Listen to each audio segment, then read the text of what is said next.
Hello students, আজকে আমি কোনো টপিক নিয়ে পড়াতে আসিনি, কোনো টপিকের আমি কোনো লেকচার দিতে আসিনি। আজকে আমি একটু কথা বলতে এসেছি। তোমরা অলরেডি দেখেছো আমি কয়েকটা টপিক কভার করেছি, আমার চ্যানেলে তোমরা দেখতে পেয়ে যাবে সেগুলো। তো আমার যেটা বলার ছিল যে এই চ্যানেলের মেন পারপাস, আপাতত আমি তোমাদের ক্লাস 10কে টার্গেট করে বা ক্লাস 10-এর সিলেবাসকে টার্গেট করি আমি পড়াচ্ছি। তো তো তোমরা দেখেছো যে আমি গ্রামারে দুটো চ্যাপ্টার শেষ করেছি, টেন্স আর ন্যারেশন। আর তোমার টেক্সটের আবার রান অ্যাওয়ে কাইট শেষ করেছি। ধীরে ধীরে আমি প্রায় সব চ্যাপ্টারগুলি কভার করার চেষ্টা করব।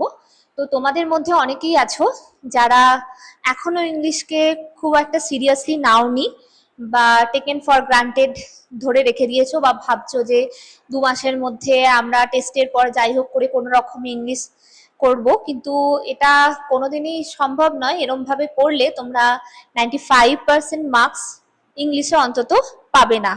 ঠিক আছে? তো ইংলিশ হচ্ছে প্রত্যেক দিনে প্র্যাকটিস করার জিনিস। তাই বলছি যে এই ভুলটা করো না।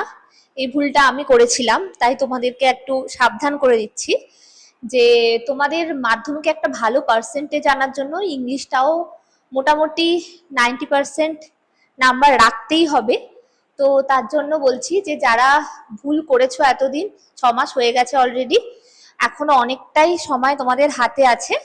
তারা এখন চেষ্টা করো যে ওইগুলো রিকভার করার।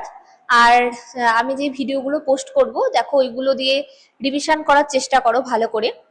আর তোমাদের ইংলিশে 3টে পার্ট আছে, গ্রামার, রাইটিং আর টেক্সট। 3টে পার্টই তোমাদের কিন্তু ভালো করে করতে হবে, তবে তোমরা একটা ঠিকঠাক মার্কস আনতে পারবে ইংলিশে। তো আমি 3টে পার্টই তোমাদেরকে দেওয়ার চেষ্টা করব। টপিক বা সাজেশন বলা ভুল হবে, মাধ্যমিকে ওইরকম ভাবে কোনো সাজেশন হয় না।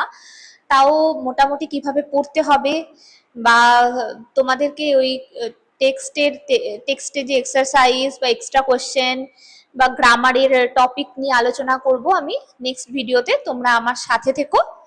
আর তোমরা আজ থেকে কিন্তু ঠিকঠাক করে পড়া শুরু করে দাও।